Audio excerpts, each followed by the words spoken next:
dati, hindi kami magkakapareho ng opinyon. Oh, marami sa amin, hindi kami, di ba? Alam nyo, ang Banateros nag-isko. Sila Trixie nag-Marcos. Nakita nyo ba kami nag-away-away? In public? Hindi. Sana all. Bakit ngayon? Pare-pareho kayong Duterte, kayong mga vlogger. Bakit nagkakagulo-gulo? Kasi nga mukhang pinasukan tayo ng ng panggulo eh. Matagal ko na sinasabi sa inyo yan eh. Kaya sana pakiusap ko lang sa mga Duterte supporter, si Pangulong Duterte na ang tinatamaan dyan sa issue na yan. Yung pamilya niya nagre-react na. Si Baste nag-react na. Si Kitty nag-react na. Parang gusto nyo pang pagsalpukin yung dalawa. Ano ba kayo?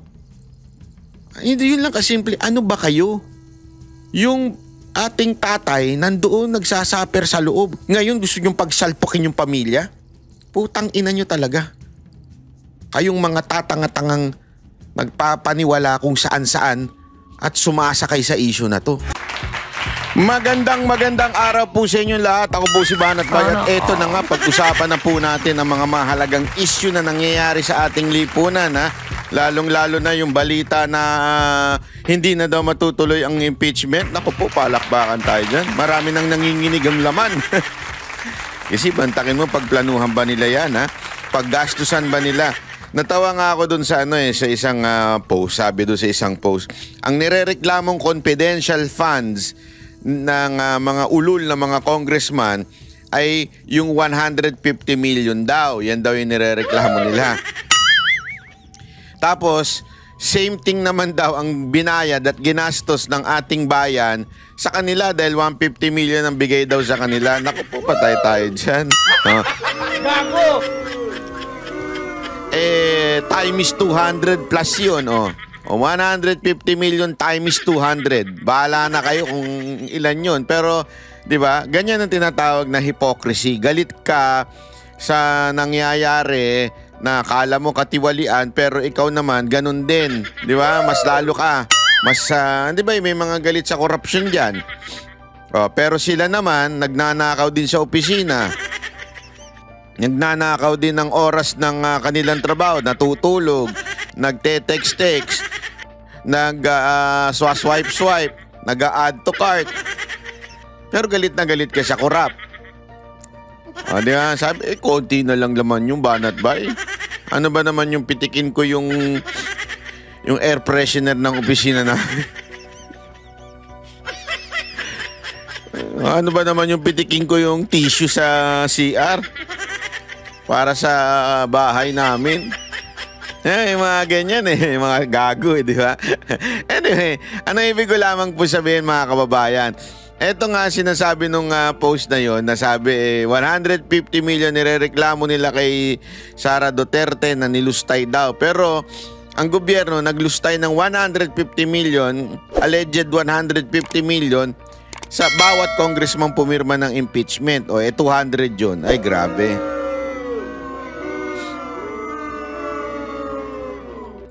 Ang sarap ba ng tax namin? Gago! Di ba? Nakaka-sustain kayo ng mga kabit nyo? Tama, mali. Nakakabengbang kayo ng mga vlogger. Gago! Agoy. Anyway, ito na, pag-usapan natin.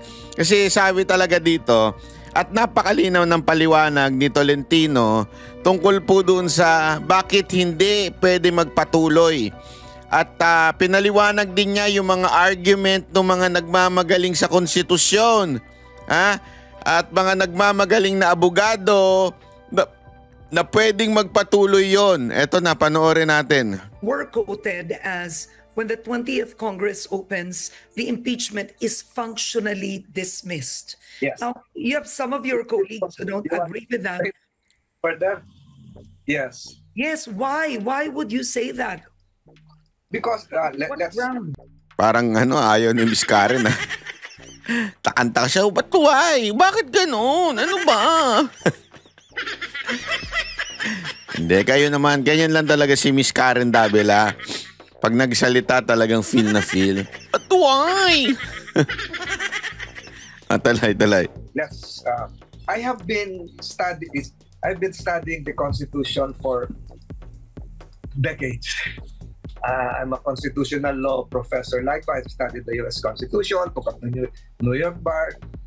Even our Constitution, 22,000 words plus, you can't find words that would mean carryover.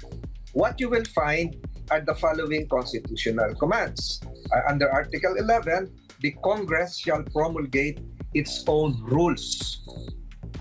Congress shall promulgate its own rules, and seldom would the Supreme Court interfere with the functions of Congress in... Ayan po, nakasulat na na talagang it is sole authority pagdating sa impeachment. Sabi nga, di ba, promulgate its own rules. Ibig sabihin, gagawa sila ng sarili nila. Ganun talaga nasa batas Anong gagawin natin?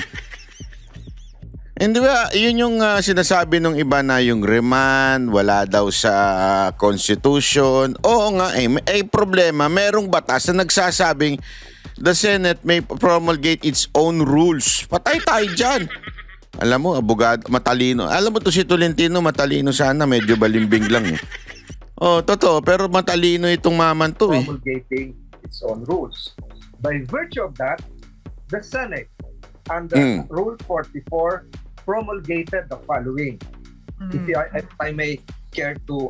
Yes, please. Please. Pending proceeding... Bakit ako ano talaga si Miss Karen, natatawa ako. Feel niya. Sige, please. Gayahin ko kaya ito. Hindi, pero na-appreciate ko yung passion niya. All pending matters and proceedings shall terminate upon the expiration of one Congress but may be taken by the succeeding Congress as if presented for the first time. Underscore the word all. All. What is the meaning of all? Entirety. In Tagalog, lahat. Hindi lang legislation. Hindi po na all will terminate except non-legislative matters. Ang sinabi po all. Nako, nagets ninyo? Ang linaw sa batas, when you say all, ibig sabihin lahat. Walang nakasulat na except impeachment proceedings. Ang sinabi ng konstitusyon, natatapos yan doon sa Congress na pinaghain ng impeachment. So ibig sabihin, lahat dapat matapos. Sundin natin ang konstitusyon. Puro kayo unconstitutional, puro kayo ganyan. Ito na nga, nakasulat na nga po sa konstitusyon na lahat. Wala pong exemption. Diba?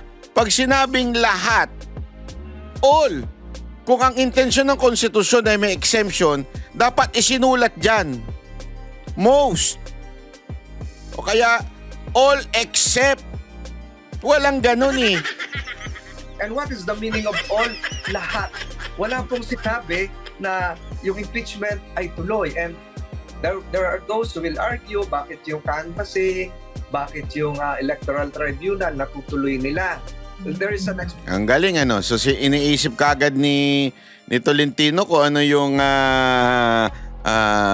magiging argumento. Bakit yung canvassing? Bakit yung ganito? Bakit yung ganyan? Di ba? Sabihin niya, pakinggan natin ang paliwanag. There's a reason for that, Karen. Even if you cite the Pimentel versus the National Board of Canvassers case and other cases, this refers to What? predictable, constitutionally created bodies with constitutional timelines. You have to proclaim before June 30, the president, the vice president after an election. These are predictable.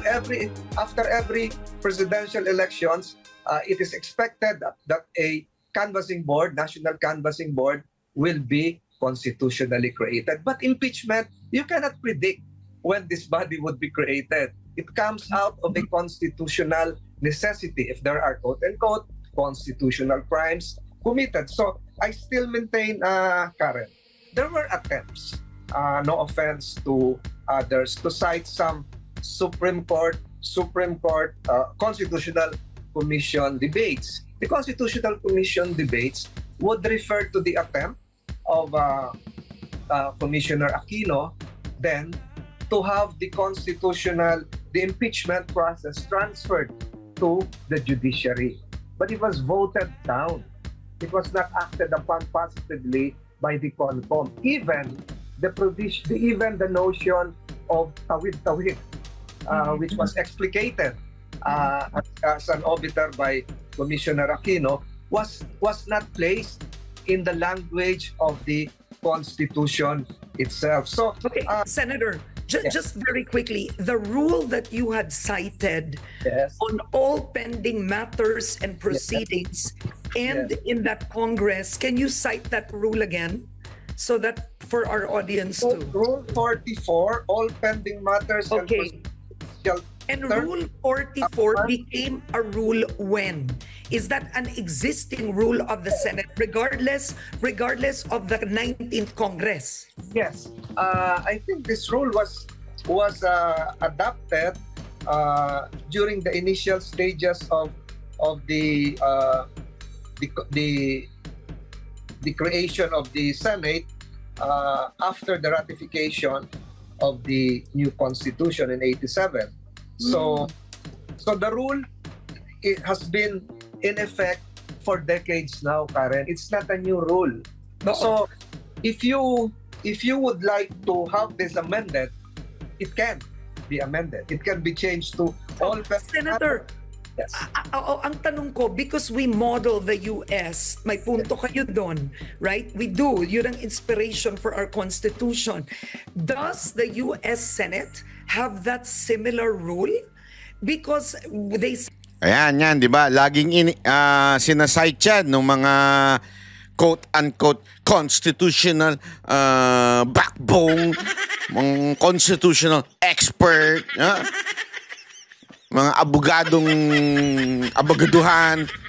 Hindi, yan ang laging kinokote, yung sinasabi nila. May nangyari na sa US na tinuloy after the last Congress, itinuloy yung impeachment, di ba? Ito ang sagot ni Tolentino dito. the Bill Clinton impeachment, and when they impeach Sabi ko nga sa inyo a text without a context is a pretext. So kailangan mong tignan talaga ang context. was voted by the lower house when he was impeached. The Senate was on recess, but they convened as an impeachment court immediately, even while on recess. So yan ang tanong ko, nag-crossover daw yung Bill Clinton impeachment. Pero may rule bang ganyan sa US Senate? Let's give me 2 minutes, Karen. Oh, sure. We've been citing Kasi pasok ka ng pasok Nagpapaliwanag ako pasok pa ng pasok Ang time is maliwanag ko, sabi na. Biro lang. the Clinton case, which is probably misplaced in terms of applying it into Philippine context. The U.S. Senate patterned its rules. If you read Jefferson, if you read all the commentaries, even the Federalist Papers number 65 of Alexander Hamilton, they patterned this from the rules of the British Parliament. Okay, the British Parliament is composed of the House of Commons and the House of Lords. 780 members of the House of Lords, serving perpetually for life. The last impeachment case was 1806 in the House of Lords. So the House of Lords is a continuing body in terms of impeachment. The House of Commons, they elect it every. So ang linaw nun, di ba? Yung pinanggalingan nung konstitusyon o nung batas ng Amerika ay galing sa British, di ba? At ayan nga, pinapaliwanag niya, iba yung style of government, which is parliament, at continuing yung kanilang parliament. Ibig sabihin, tuloy-tuloy yung kanilang mga mambabatas doon. Hindi nakatulad nun sa atin na half nawawala. The year if they have a vote of no confidence scenario. But the House of Lords can continue. So the U.S. Senate patterned this during the time of Jefferson, etc. During the time of Andrew Johnson's impeachment, and even the recently cited Clinton case, because the U.S. Senate is per se a continuing body. Structurally, the Philippines can be considered as a partial continuing body. This is the difference. Structurally, we are dissimilar to the U.S. Senate. They have 100 senators, electing 33 senators per electoral cycle every 2 years. So they have 67 senators left, Karen. 66 yung natitira, enough to constitute a quorum, enough to have the 2/3 vote for impeachment. And mind you, the Senate... Tama. Sandali lang, Karen! Patapusin mo. Nagpapaliwanag yung tao eh. The Senate, even during a break, adjournment, or recess, can even continue the ratification of treaties or even the confirmation of ambassadors, etc. Nagigets ninyo? So yung function doon, pwedeng magpatuloy. Kasi nga marami, ilan lang naman yung napapalitan. Unlike as kalahati. Kaya nga hindi continue tayo eh. Kaya nga nagkakaroon tayo ng 17 Congress, 18 Congress, 19 Congress. Kasi talagang nag-i-stop yun eh. So lahat ng trabaho nag-i-stop. Kaya nga hinahabol 'di ba yung mga batas. Dito hindi. Tuloy-tuloy kasi nga marami sila. Oh, pambihira. Piling ano kasi tayo eh. Because they're allowed. Hindi gaya sa atin yung commission of appointments natin magkasama. So the Philippines during the 1935 Constitution patterned this after the US system. We have senators 24, elected 8. So ang natitira 16. So yung Arnaldo versus Arnold case, pareho na continuing tayo because we have 16 left, enough to constitute a quorum, and 2/3. So continuing yon. So that doctrine will no longer hold true today. So ngayon tayo 12. Sabi nila, 12 tayo pagdating ng June 30. Another 12 would take over. Current, the Constitution is explicit. The next Congress would convene on the 4th Monday of July. So there's this gap. Kaya ang sinasabi ko, Karen, so kumbaga ang sinasabi nyo, yung 12 senador na tapos na, hindi pwedeng kumbaga, you cannot be a senator judge in the impeachment court after June 30 kung hindi ka na papasok ng 20th Congress and may isang buwan na halos, 'di ba? Na 12 lang ang senador, yun ang gap. Correct. So because of that gap, the design and structure of the Constitution is this. We will have a scenario wherein only 12 senators would sit, plus you will have a scenario wherein the House panel, the House prosecutors or the House managers, if you use the US lingo, are not yet constituted because some of them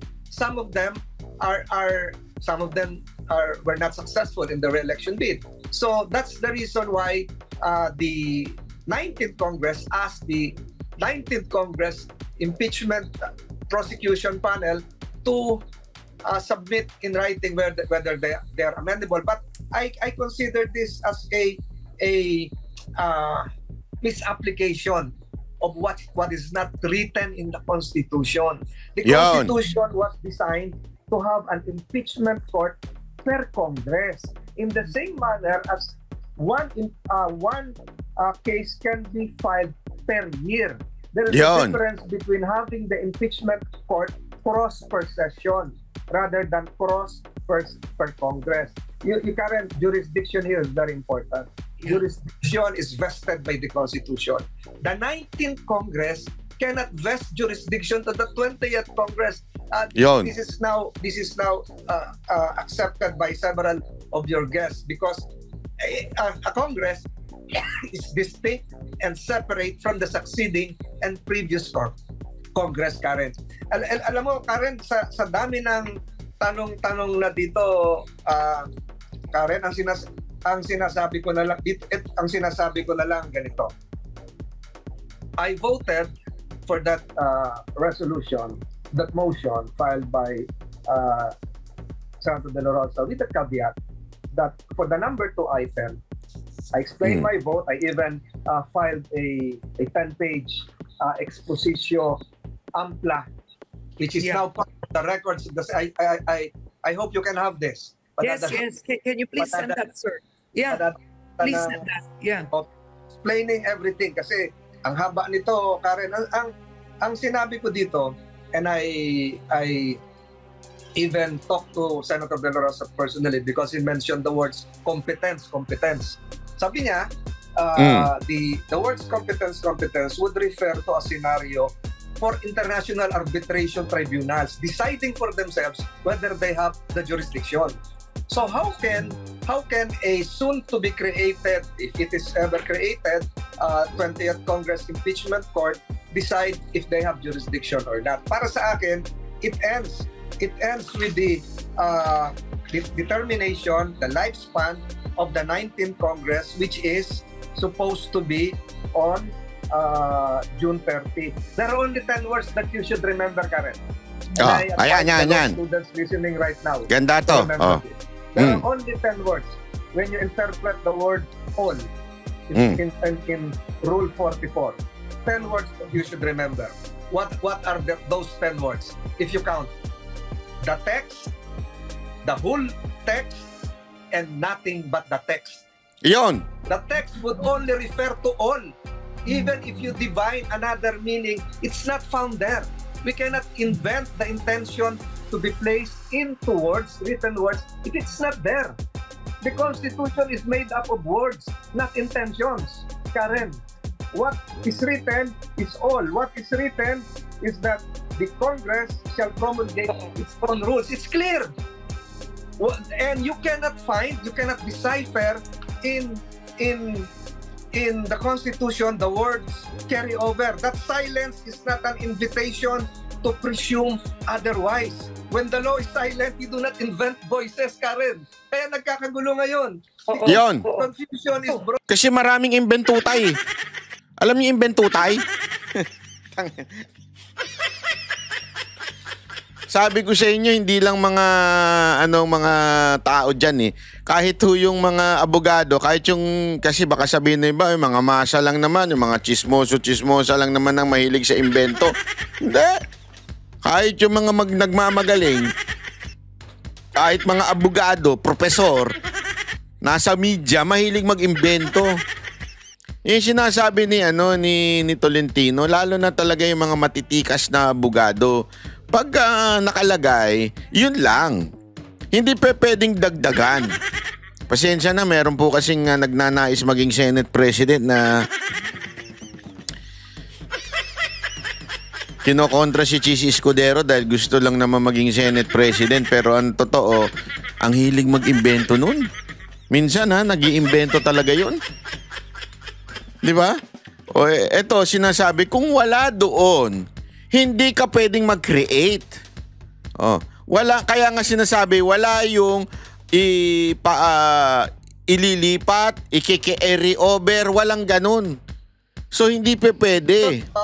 By different views concerning a word which is not even written there, or the words carry over. Okay. How can you interpret something which is not there, Karen? We're talking about ghosts. Ghost. Alam mo yung ghost? We don't have enough time, but you make very specific, strong arguments, and I want to ask you, based on what you've made right now on the Get Start, do you believe that the impeachment against Vice President Sara Duterte will be dismissed by the 20th Congress? Even if without dismissal, Karen, by June 30, it is functionally dismissed. Even without a written declaration. It dies, it lapses, it terminates with the lifespan of the 19th Congress. The word forthwith, for instance, has been used thousands of times. The word forthwith is a command to the 19th Congress. It's not a command to the 20th Congress, Karen. So, my question is, Yes. some members of the 20th Congress will not agree with you, so they will insist that because the argument that's made is the impeachment trial is convened right now. Kahit nagpalit ng husgado, parang sa korte, di ba? Yes. Tuloy pa rin ang kaso. Again, That argument's friend. also been made. Again, Karen, you're now talking of courts permanently created. Yan. Court of Appeals. Ang galing Ang galing talaga nito ni Tolentino. Kasi nga, yung sinasabi nilang bakit sa mga korte kahit magpalit ng judge, tuloy-tuloy pa rin daw yung mga kaso. Again, yung court na yun iba. Yun ay permanent na-establish. Ibig sabihin, yung RTC, nandyan na yan. Magpalit ng ibang judge, nandyan na yan. Ang impeachment court, hindi. That is not the main function of the Senate. Ang Senate, lawmakers. Pero itong impeachment court, nagiging impeachment court lang siya pag may impeachment na nanggaling sa Kamara. So, kinikreate lang siya. Therefore, may expiration yun. Di ba? Sana nga pati yung mga kasal may expiration eh. Kasi hindi naman permanente. Ang bihira ka banat.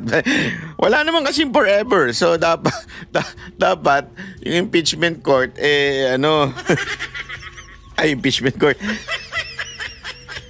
Wag ganun banat ba? Regional Trial Court. These are permanent bodies. Kahit magpalit ng tao, nandun pa rin yung court.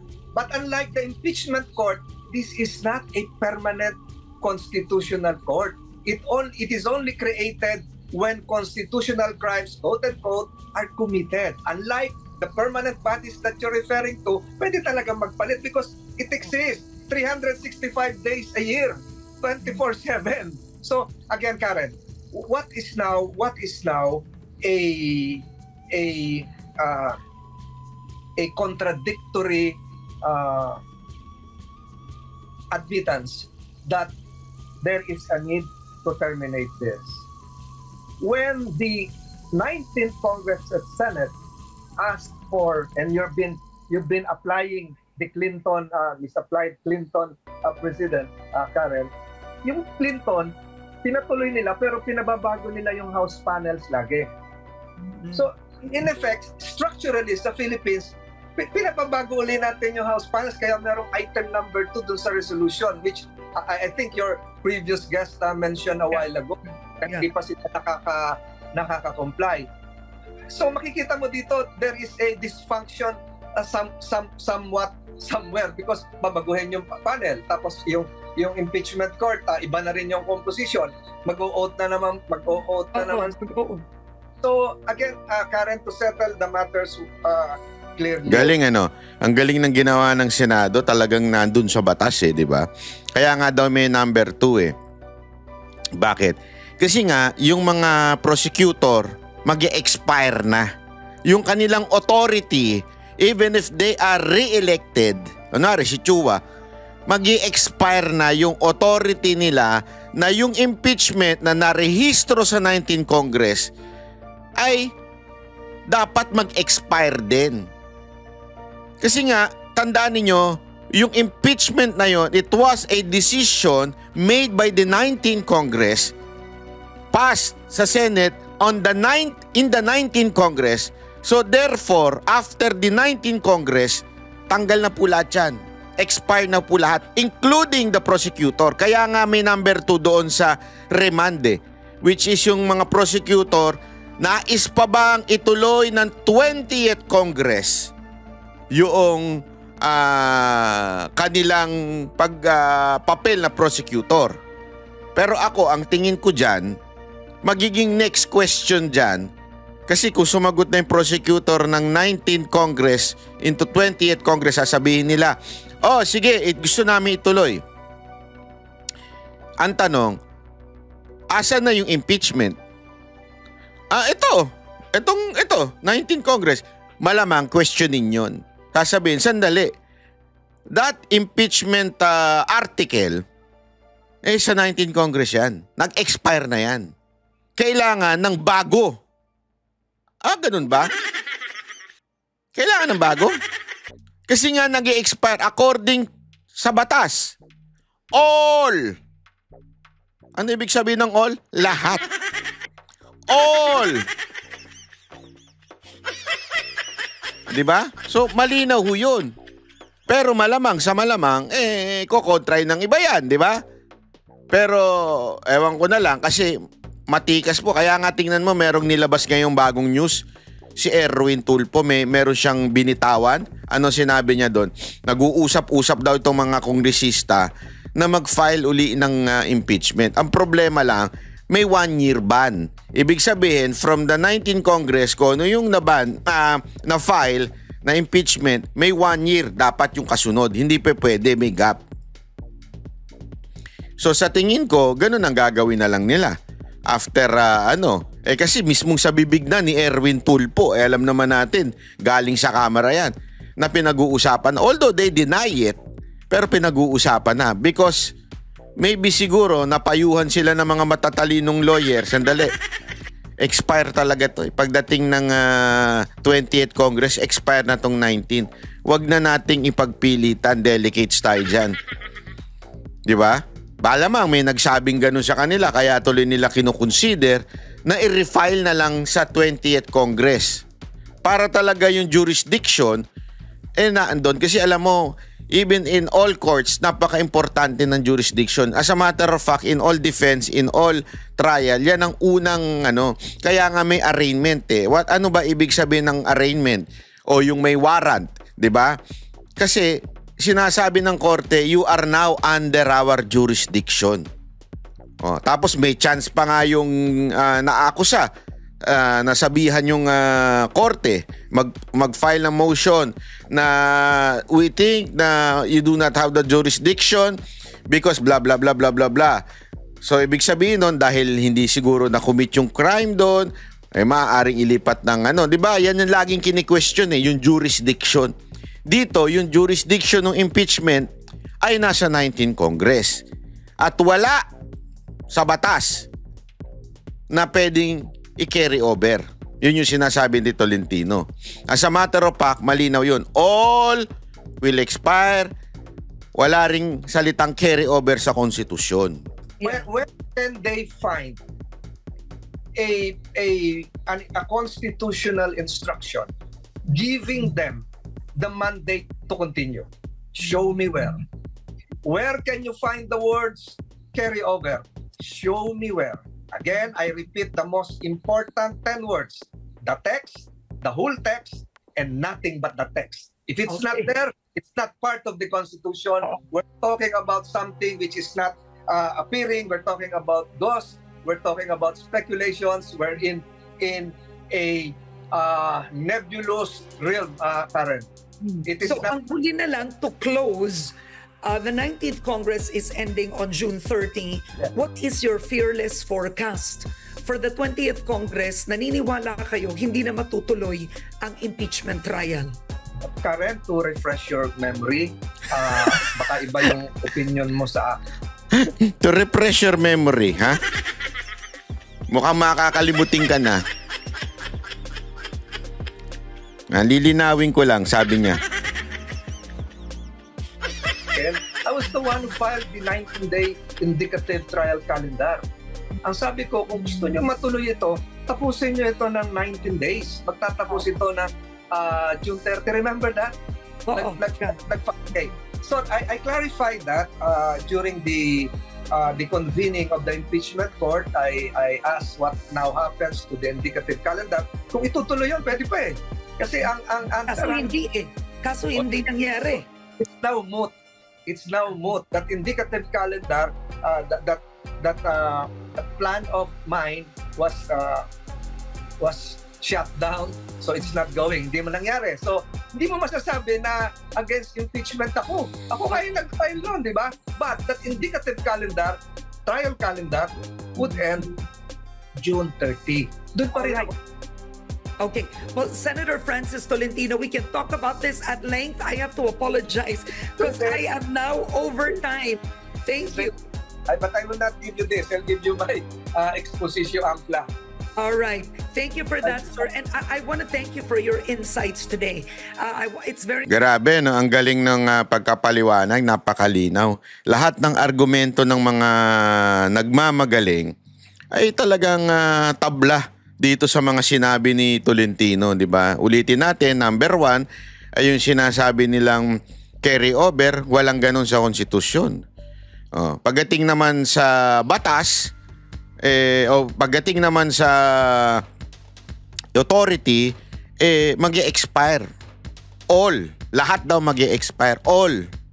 So therefore, talagang kailangan yung 20th Congress magkaroon ng jurisdiction. At the same time, ang linaw din nun sa sinabi sa rules na ang Senado ay promulgate its own rules. Di ba? Yun ang summary niyan eh. Pwedeng magano ang sarili ang Senado na kanyang rules. Pero yung kanyang rules ay hindi dapat nagko-conflict sa konstitusyon. So kasi baka sabihin ng iba dyan, pwede naman pala gumawa ng sariling rules ang Senado. Diba? Yan ang sinasabi nyo argumento, pwede nyo naman palang gumawa ng sariling rules. Bakit hindi natin patawirin? Kasi nga po, hindi pa pwede dahil nasa konstitusyon, all will expire.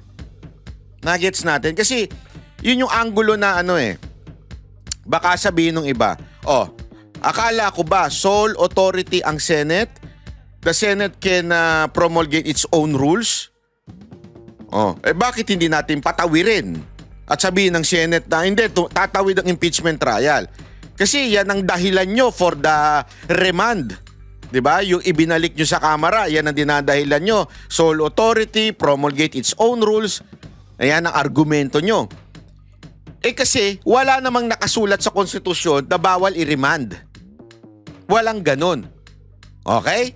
Dito, may nakalagay sa konstitusyon that all will expire. Hindi lang po yung paggagawa ng batas. Kasi nga, all. Wala naman sinabing all except the impeachment trial. Walang ganon. So therefore, may batas na nagsasabing expire na lahat. Even the Senate has the sole authority and it can promulgate its own rule, hindi niya pwedeng daanan o isang tabi yung sinabi ng konstitusyon, which is all will expire. Diba? So, andun ang linaw-linaw po mga kababayan. So, yung mga nagpipilit at nagmamagaling dyan, pag-usap kayo ni Tolentino. Hindi, di ba? Kaya nga, alam mo, feeling ko, kaya din itong 18 na senador ay nakumbinsi doon sa remand, ay kasi yung remand is actually kaya natatakot sagutin ng Kamara itong remand. 'Di ba? Na ibinalik sa kanila kasi it will somehow be a precedence or be a proof somehow na talagang everything will expire. Kasi nga nandun sa number 2 na kailangan sabihin ng prosecution na oo, interesado pa kami. So the 20th Congress will continue with it. Ang problem, I don't know if the Senate will use that argument o sinabi nyo, inamin ninyo na expire na yung prosecution nyo. So ibig sabihin, pati yung impeachment trial expire na. Sino ngayon ang magsasabing tuloy ang impeachment? It's the 20th Congress. Asa na yun? Tatanungin ngayon ng Senate Court. Asa na yung 20th Congress? Asa na yung impeachment article? Ito. Sa 19th Congress yan eh. Asa na yung sa 20th Congress? Maaaring ganun. Di delicate sila. Diba? Alam niyo yung mga kababayan? So, ibig sabihin, olat. Olat po sila. Ay, naku po. Alam nyo mga kababayan, ito yung sinasabi nating napaka-exciting dahil Okay sana ito si Tolentino. Matalino sana no? Pwede sana Problema kasi sir, yung ano nyo, yung pagiging balimbing nyo, nasayang yung talino ninyo. Kung hindi sana kayo palipat-lipat ng kampo. Kasi ano yan sa kasaysayan, yung mga balimbing, di ba nagkaroon na nauso nga yung word na balimbing Yung mga balimbingan, nagbabalimbingan, sa inodoro na kinukuha pinupulot. Medyo sir, kailangan ninyo ng advisor na medyo maraming alam pagdating sa kasaysayan ng politika. Hindi yung advisor na lang matalino dahil lamang nasa academics. Yung talagang sa politika, yung pagtumingin. Yung palipat-lipat ninyo, medyo na asiwaho yun. Tandaan ninyo sir. Ito, payo ko lang naman kay Senator Tolentino. Tandaan ninyo sir, kaya kayo nanalong senador. Malinaw na malinaw yan nung panahon po ni Duterte yun, dahil pinush kayo ni Duterte. Yun ang dahilan sir, sana tinanggap nyo yun. Tinulungan kayo ni Pangulong Duterte, ang makinarya ng PDP. Pero binaliwala nyo. Tapos yung mga hirit nyo pa medyo out of this world yung pagkampi ninyo kay Marcos, medyo nainis ang taong bayan doon. Kita nyo naman ng ginawa ni Marcos kay Duterte na nagpanalo sa inyo noon. Sana man lang nagsalita kayo, di ba? Na medyo hindi maganda yan. Mas mabuti pa nga yung iba nagsalita kahit kaalyado kayo talagang wala Siyempre, mabibuwisit sa inyo yung mga Duterte supporter, di ba?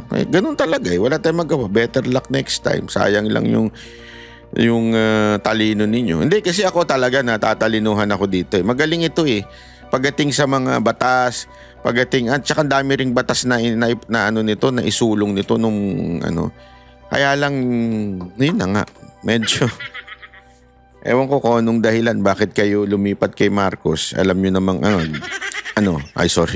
alam nyo namang hindi ako nadulas. Yeah. Alam nyo namang sabit, di ba?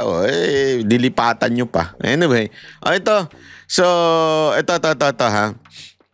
Ito pang issue ngayon yung ito. Terminal 2 papuntang Terminal 3, 1,260, ganon? Para na biyahe ng probinsya.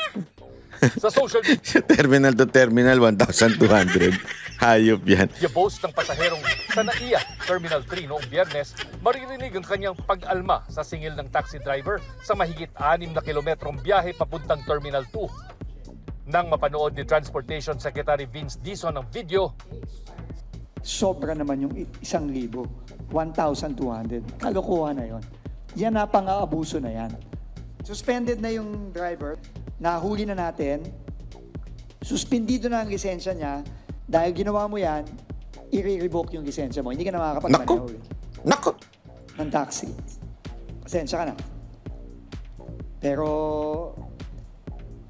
ginoko mo yung kababayan natin. Alam mo, maganda yung ginawa dito ni Sec Vince Dizon, yung talagang i-revoke at the same time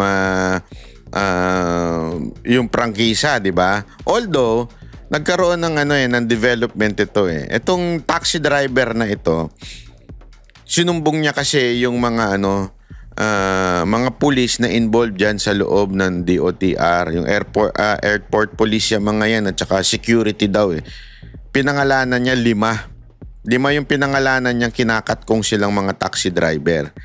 Alam mo, na nga yung problema sa Pilipinas di ba? Sabi ko nga sa inyo, yung corruption hanggang mula baba hanggang itaas, corrupt di ba? Alam mo kung panahon siguro ni Duterte ito, hindi, sigurado ako makikialam na si Duterte dito. Buti na lang matikas to si Secretary Vince Dizon Pero kung panahon ni Pangulong Duterte ito, makikialam to, baka tanggalin lahat ng airport police Kasi ganyan ang ginawa niya noon, di ba? Tinanggal niya yung dun sa cargo dahil nga sa nagkawalaan, winarning niya. O tatanggalin ko lahat yan. O, siguro dito, baka sabihin ng presidente, hindi, depende sa kanila kung gusto nila magreklamo. Parang ganun sinabi doon sa mga OFW na nasa Iran eh. Hindi, repatriate. Tanungin nyo sila kung gusto nila umuwi. Ang mga pamilya nila, tanungin nyo. Gumaganon-ganon, di ba? Baga ganyan, persahan na yan. Magpadala ka ng eroplano. Hindi, bahala sila kung anong decision. I'll leave it to their family and their decision. Baka ganun na sabihin dito. Hindi, kung gusto nilang magdemanda, sige, magdemanda sila. Ang galing mo talaga! Si Marcos, malupit talaga ito. Ito ang pinakamahinang nilalang nakita ko sa na leader. Hindi, dapat kasi dito, matik na to. Naintindihan ko naman kasi sinasabi ng DOTR ni Sec Viso na kakansilahin yung passport. Although now, they're considering it na hindi dahil nga sa sinabi ng taxi driver na medyo hindi daw meron daw kasing kumakat kung sa kanila kaya ganyan kataas. Sa akin kasi, bakit hindi niya sinumbong noon una?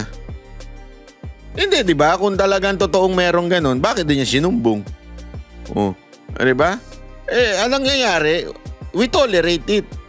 Again, sabi nga nila, nangyayari ang mga masasama o nagtatagumpay ang mga masasama ay dahil sa mga taong mabubuti ngunit nananahimik. Yun ang katotohanan. Di ba?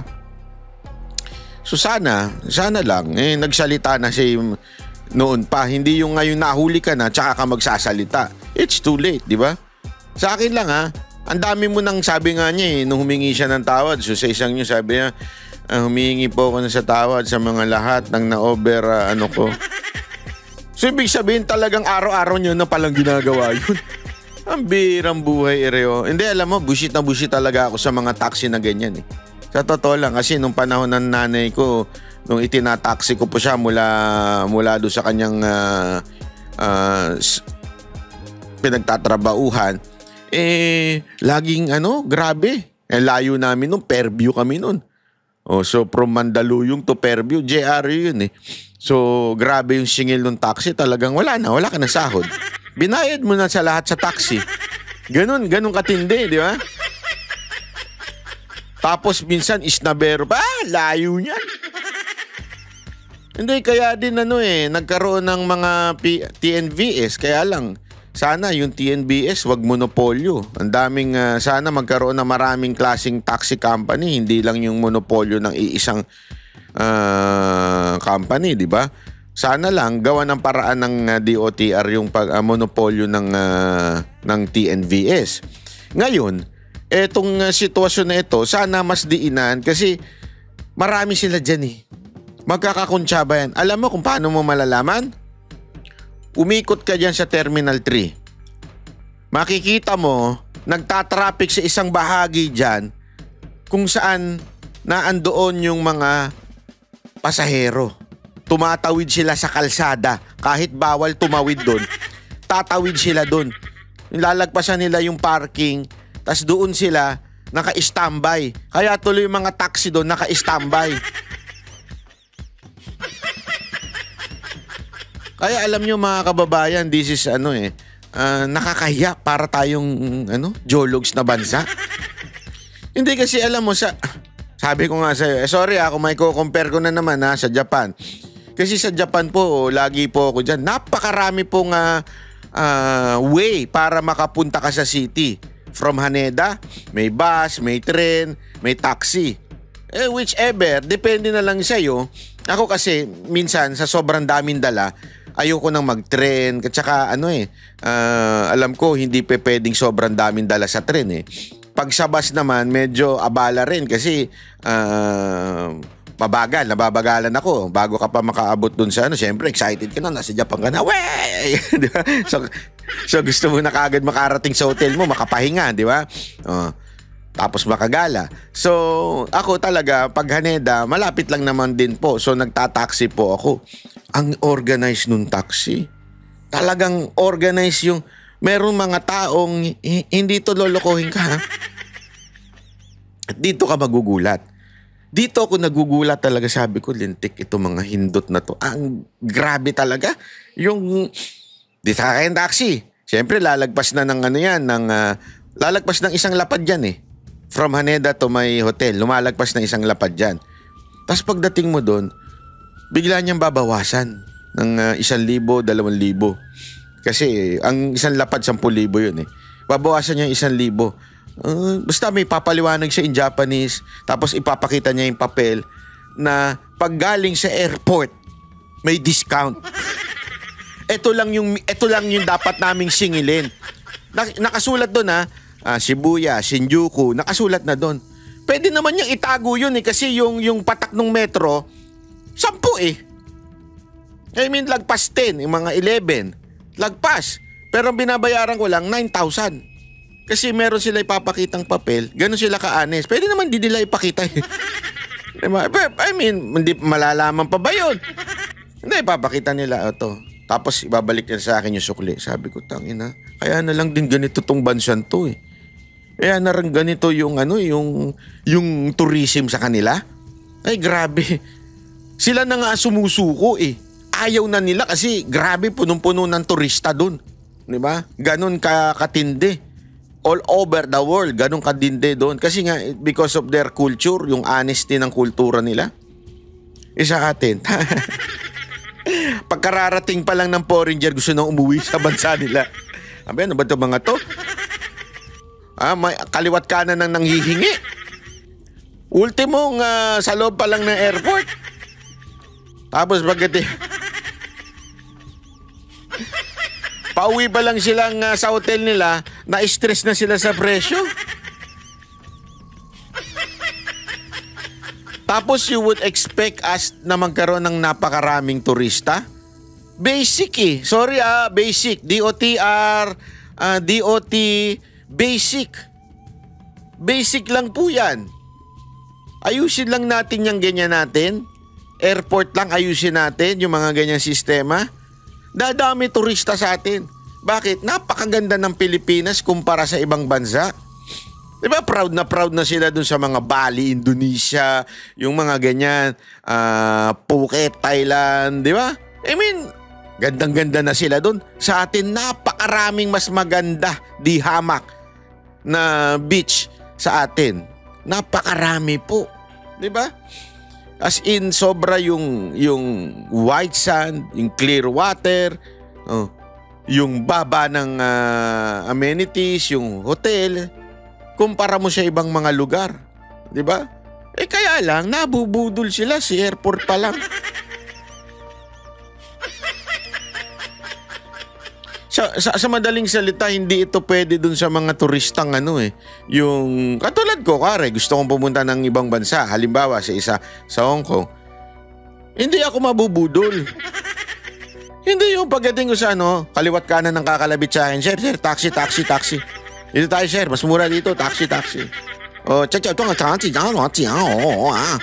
Hindi, I mean, alam mo yun, kahit solo traveler ka, wala kang problema. Wala eh. Mahina ang presidente. Gago! Dati naayos na yan eh. Ewan ko ba? Bahala kayo sa buhay niyo. Anyway, pag-usapan pa ba natin yung ingay ng iba dyan? Basta ganito lang mga kababayan ha. Yung issue dyan sa dahig, kasi marami nagsasabi, bakit mo pinagtanggol yung si Josh? Pangalanan na natin, anyway, pinapangalanan naman nila eh. Akin hindi ko po sinasabing mabuting tao yun, mabait yun, may santo yun. Hindi yun ang sinasabi ko. Pinasisinungalingan ko lang yung sinasabi ko lang yung katotohanan na mayaman talaga yun. Kasi talagang kilala naming mayaman yun eh. Ano gagawin ko? Sabihin ko, hindi. Mayaman. Ngayon. Okay, ngayon. Kung ano man ang ginagawa nila ni Duterte, labas na ako doon. I mean, you understand what I mean? Wala akong pakialam doon sa ginagawa nila. Hindi ko, alam ko naman kung ano sila. Bakit ko pakikialaman?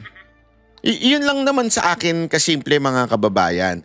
Ang sinasabi ko lang doon, etong mga to na yung sinasabi nilang babae na yan, ay yan ay talagang malapit kay Duterte. Anong gagawin ko? Talagang malapit sila eh. Nakikita ko with my own eyes. During the 6th term of PRRD, nakita ko yan. Anong gagawin ko? So sasabihin ko lang yung totoo sa inyo. Ngayon, yung mga pagbibintang nila na kesyo may ganito, kesyo may ganyan, unang tanong nga asan yung proof?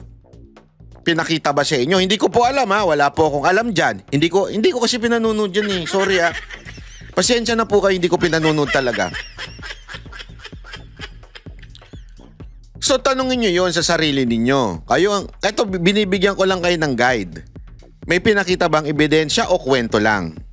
Kung kwento lang, tas naniwala kayo, malaking problema nyo. Pangalawa, kung sakaling totoo yung sinasabi at may pinakitang ebidensya sa inyo, bakit nyo sasakyan pa? Hindi, di ba simple-simple, bakit nyo pa sasakyan? Yung ebidensyang quote-unquote na sinasabi nila o basta nilabas, bla, ganyan. Nandun si Duterte Damay siya dun kung Duterte supporter ka, bakit mo sasakyan yun? Nagigits nyo ba? Simpleng-simple lang sa akin Wala akong pakialam di ba? Ang kaaway niya ata si Joey ngayon. Di ba? Alam niyo naman na kami ni Joey, we do not meet in the same direction pagdating sa kila Aimee. At alam niyo anti-Aimee ako from the very start. Sila nga nag-Marcos pa Lahat sila nag-Marcos pa ako from the very start, anti-Marcos na ako hanggang ngayon. Tapos sasabihin niyo, ang akin lang kasi, pag nadadamay na ang pamilya nila Duterte, labas na po tayo dyan, mga supporter. Alam nyo, may sariling dynamics ang pamilya nila Duterte. Kita nyo naman siguro. Wag na tayo magbulag-bulagan. May anal na asawa, may kinakasama, tapos may iba pang nasa paligid. Bakit nyo pakikialaman? Hindi ko magets Bakit gusto nyo sausawan? Dahil sa kwento na again wala akong problema kay Marlica kung gusto niya magkwento na magkwento. Problema niya yun, style niya yun Diba? Style niya ng vlogging yun. Problema niya na yun. Ang akin, kayong mga Duterte supporter, maging matalino naman kayo. Huwag niyo sakyan ng isang bagay na alam ninyong makakasira kay Pangulong Duterte unless hindi talaga kayo tunay na Duterte supporter. You just came from Marcos, na-realize nyo, budol si Marcos, ngayon naglipatan kayo kay Duterte.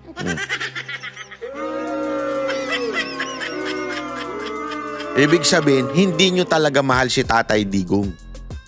Sumusunod lang kayo dun sa mga vlogger ninyo. Siya na lang ihalal ninyong presidente. Diba, ganun lang naman po kasimple ito Ang daming bintang. May bintang si ganito, may bintang si ganyan. Wala akong paniniwalaan dyan. Hindi nga namin kaibigan yun Pareho namin di kaibigan ng Banateros yan. Labas kami dyan, wala kaming pakialam sa kwentuhan nyo, siraan ninyo. Kasi balita ko, pati si Kati B, magkakasama na sila, nagsisiraan. Ewan ko hindi ko alam Yan ang naririnig-rinig ko. Sabi ko sa akin wala kaming pakialam dyan. Problema nyo yan. Basta please, wag nyo namang tamaan si Pangulong Duterte. Nagsasuffer na nga yung tao nakakulong. Kakalkalin pa natin yung buhay niya.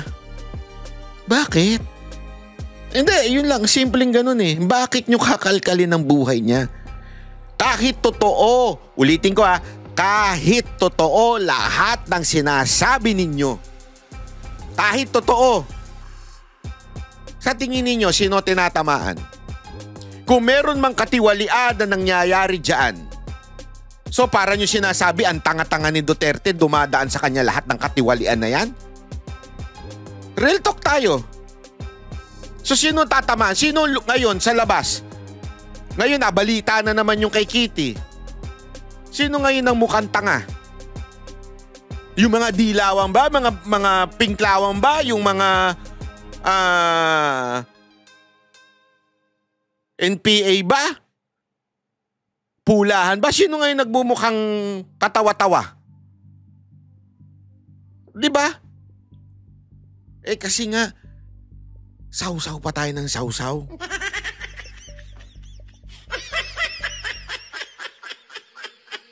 Mas magagalit pa kayo sa akin pag sinabihan ko kayo huwag kayo sumausaw.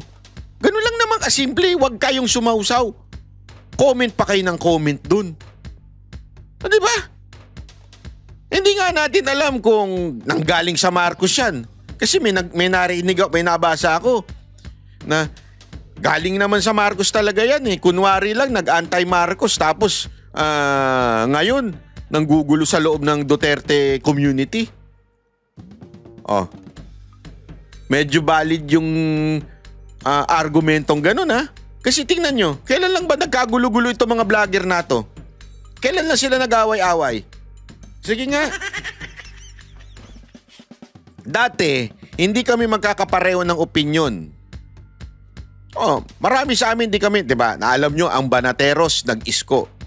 Sila Trixie nag-Marcos. Nakita nyo ba kami nag-away-away?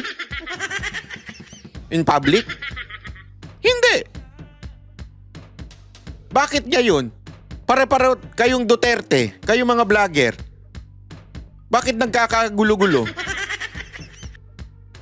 Kasi nga mukhang pinasukan tayo ng ng panggulo eh. Matagal ko na sinasabi sa inyo yan eh. Kaya sana pakiusap ko lang sa mga Duterte supporter, si Pangulong Duterte na tinatamaan dyan sa issue na yan. Yung pamilya niya nagre-react na. Si Baste nag-react na. Si Kitty nag-react na. Parang gusto nyo pang pagsalpukin yung dalawa. Ano ba kayo? Hindi yun lang kasimple. Ano ba kayo? Yung ating tatay nandoon nagsasaper sa loob. Ngayon gusto nyong pagsalpukin yung pamilya? Putang ina nyo talaga. Kayong mga tatanga-tangang nagpapaniwala kung saan-saan at sumasakay sa issue na to.